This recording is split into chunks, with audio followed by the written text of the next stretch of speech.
Howdy again, it's Mr. Pete, and this is tips number 1054. And it's the fourth of 4 videos that I've been making on blowtorches. Now, I'm going to put on the screen right now, I'll just flash it for a moment, the names of all 4 in the video series, so you can go back and watch those if you have not seen them before. And if you have not seen them, you probably won't get the gist of what I'm going to do. But essentially, in this particular video, I'm going to attempt to repair this blowtorch and then fire it up. There is a season crack in here, and I've talked a lot about that in earlier videos. It's a very common thing to happen to old brass that has been deep drawn. I didn't know that until I started this series, but I think that a lot of you guys out there will find that interesting. Now, I haven't done this before, but so wish me good luck, and don't try this at home. But if you have one of these, and a lot of people said, hey, I got one of those, I think I'll fire it up. Now I'm realizing that a good number of them are cracked and cannot be used because 100% of the 2 that I have a long crack in the body and leaked when I attempted to use them. I haven't done one of my anecdotes in a long time. They aren't very popular, but hidden at the end of this video, for those that would be interested in a little story when I was 15 years old regarding blowtorch branding irons. I'm going to tell that story at the very end. Maybe it's probably a 4 or 5 minute story. I did a little research on it this morning, so stick around if you like that. If you don't like the anecdotes, don't watch it. I was catching up on my reading, and this is a 1958 McMaster car catalog, and I did find a page where they have blowtorches. So I'm going to show you some little pictures right now, and maybe at the end some still pictures if you can stand it. Okay, as you can see here, there are 2 pages of torches, and apparently about this time, 1958, they were making the conversion over here to propane powered, but they still offered 3 or 4 blowtorches here. Notice the price, what is it, about $15 or so, which would amount to about $150 now. So they were not cheap, but I'll zero in and take a close-up, and those will be at the end of the video if you're interested in learning something.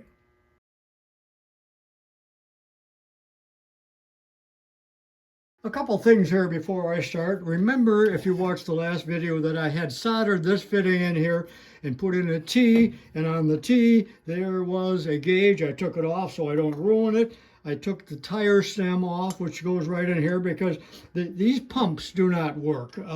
I probably could get it working, but I'm going to blow this whole thing up when I'm done anyway, so the point is moot. If the solder breaks loose as I am heating this up, I will resolder. This is soft solder, lead solder. I've taken the plug out of the bottom so that it can breathe as I heat it up. Brass plug. Did you know that this is considered a funnel bottom? So that a man up on a ladder or a scaffold or in Timbuktu, you just take the gasoline, the white gas, just pour it in there. You don't need a funnel. Pretty clever. Not all of them are made that way. I think you know it would be useless to try to soft solder this. So I'm going to hard solder it. Hard solder means either silver solder or brazing. Now, I really can't braze this. I did experiment with it because the brazing rod would melt at about the same temperature as the base metal, so I'd blow a hole through it. I'm going to use silver solder. This is like plumbers use and air conditioning men.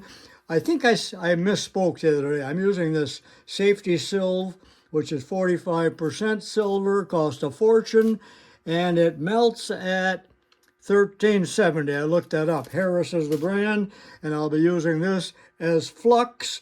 And remember, I prepared this crack in the last video by sanding it, and then I actually attempted to grind a little bit into the crack itself, which was very difficult. Actually, it was impossible.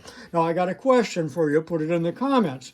If you were doing this, would you just simply silver solder it, which is what I'm going to do, or would you take some brass like this and make a patch and braze the patch on? How would you do it? There's a lot of different ways to do things, you know. If you haven't watched the other videos, remember I paid $1 a piece for these.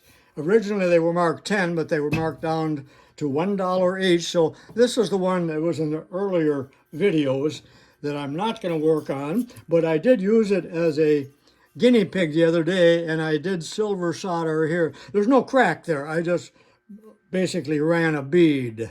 Most of you that have done some work like this know that you absolutely could not use a little torch like this. It would be like trying to heat up Lake Michigan for a nice warm swim with a Bic lighter. It isn't going to happen. Even with this, I will use this for preheat, but this does not get hot enough to melt the silver solder. I'm going to use my plumber's torch. This is acetylene, and this type of press-to-light torch, and there are 4 tips. This is second from the smallest. It will work because I've tried it. So this uses just the acetylene and air, no oxygen, but it is incredibly noisy, and it whistles.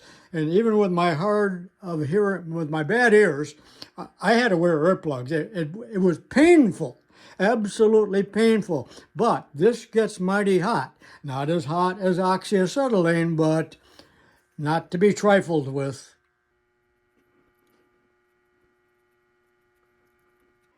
I cannot emphasize enough how important it is when you're soldering or brazing, whatever it is, that the metal be clean. And I mean mechanically and chemically. By mechanically, I mean there can be no corrosion, paint, crud, anything else on the joint. And by chemically, I mean once it has been cleaned, then we have to use flux. And we don't want to touch it with our bare fingers, would contaminate it. Anyway, cleanliness, cleanliness, cleanliness, and then plenty of heat. You won't be able to hear me in a minute when this thing starts roaring, but the first thing I'm going to do is to preheat the entire thing. Remember, with brass or copper or any of those alloys, the heat just gets drawn away. It just sucked away. So in other words, what I'm saying, the entire brass vessel must be hotter than a pistol before I even attempt to do any of the silver soldering. So I'm going to approach it from both sides, and I won't show all of that. Just want you to have the gist of it, that it's got to be hot.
Well, not the best looking job, but I didn't like the way it piled up right here.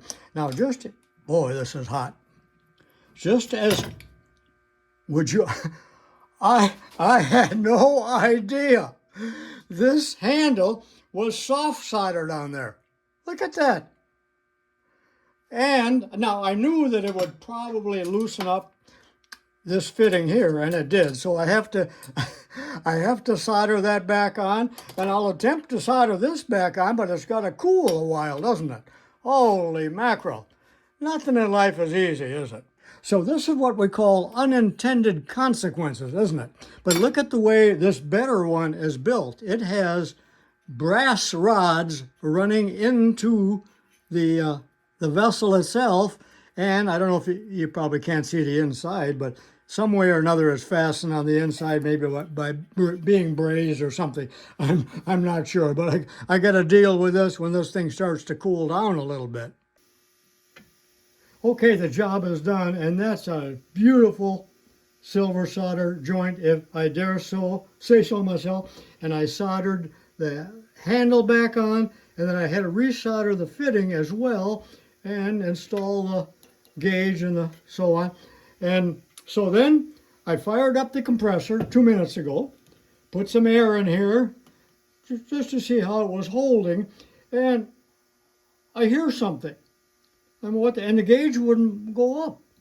It didn't move in there. What the heck? Look at this. You won't believe this. After all the work, another crack appeared. And it's much worse than the first one. Wow.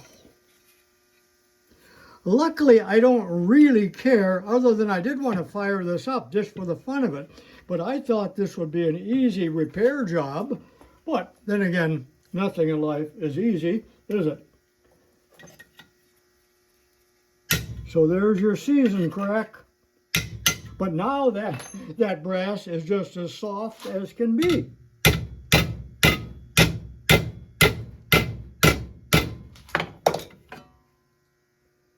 Maybe if I would silver solder that up, another crack would appear. The whole thing needs to be annealed. Of course, this is annealed now. That's why it's so soft.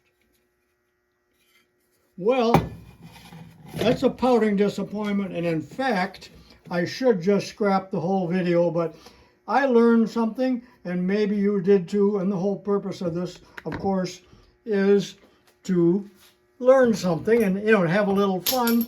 And as I told you before, I think I'll just blow it up. And you know what? These pieces of brass will be in China within 3 weeks and converted into some kind of novelty. So it just doesn't matter, does it? Well, the project and the video was an abject failure. I wasted 4 days out of my life making these 4 videos, but I had some enjoyment out of that, and I learned more than you did, I guarantee. But I wasn't too dissatisfied with my actual soldering job. It's just that it broke right next to it. Thank you so much for watching my video, and stand by for the little anecdote, if you can take it, which I doubt. One more thing I'm going to tell you in the next clip, and then we're into the anecdote. Well, one thing that I was pleased with is, notice how straight my line is here and how uniform the width of the bead of silver solder is. Now, the reason for that, because if you don't do what I just did, the solder, no matter what kind it is, it'll just kind of go wherever it wants. And I think some of you, if you've done this with soft solder, know what I mean. But to prevent that, and it sometimes can be done with brazing, I had done this earlier, and some of you probably saw that and wondered what I was, the purpose of that. But I had taken my lead pencil, my graphite pencil, right here alongside, and I formed a dam. Move that a little bit, and I did that on both sides. So the solder is reluctant to cross the electric fence, so to speak. So if nothing else in this video turned you on, perhaps that little tip right there meant something to some of you. If you liked it, give me a thumbs up, subscribe, and try to keep my channel going. Remember, I have 2,000 other videos languishing in the archives. Thank you for being faithful and watching my videos. See you next time. Fair warning, this is my anecdote on blowtorches. When I was 15 years old, myself and my buddy Dwight, who I talk about constantly, I've known him since we were 10 years old, but we were about 15 in 1957, my dad being a teacher at the high school. Dad got us a little summer job. And the job was to go to the LP, LaSalle Peru Stadium, now called the Howard Fellows Stadium. And I'm going to flash a picture right now on the screen of what that stadium looked like. Now,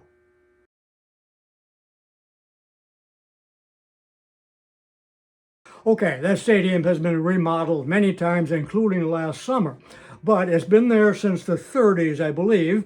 And anyway, we were hired, Dwight and I were hired to brand, that is, with a torch and a branding iron, we were going to brand the numbers on every seat, because these numbers got painted in over the years and you couldn't hardly read it. So there's, thousands of seats there, number 1, row 7, you get it.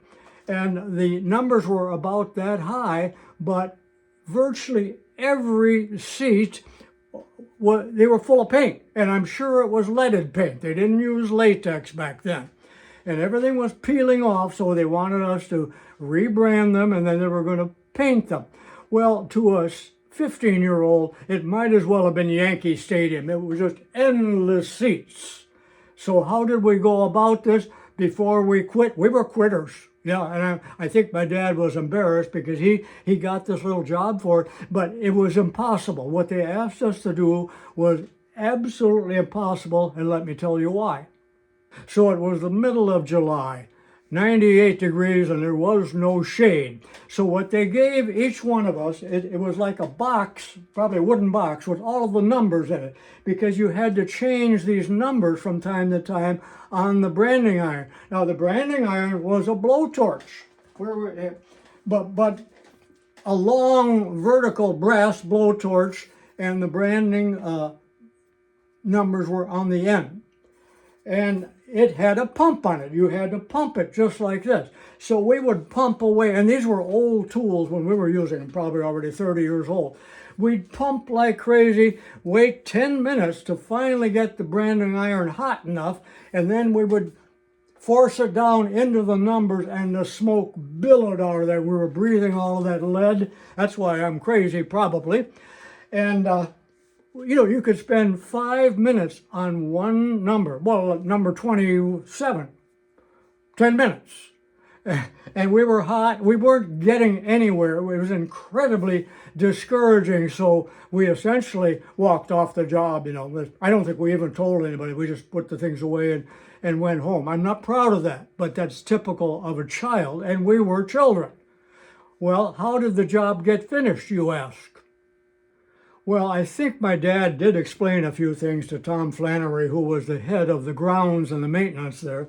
And what he did is he went into a catalog, I don't know where he got it, but he bought new blowtorches, but they were propane fired from a barbecue grill type, 25-pound tank. And that thing would heat up fast. You could change the numbers, it would heat up, and it would maintain the heat. Because as we branded the numbers, it just sucked the heat out of that. And then you had to stop. Sometimes you spend, like I said, several minutes on one number, that was that high. So but they didn't ask us back. They hired Rich Kolpa, who we know, and he worked, I don't know how long it took him, but he had a tool that actually worked. So that was my experience with blowtorches and the high school. I'm going to show you another picture of that stadium right now, and thank you for watching. That completes the anecdote, and it completes this 4-part video series on blowtorches. Aren't you glad you saw it? I am so sick of this project.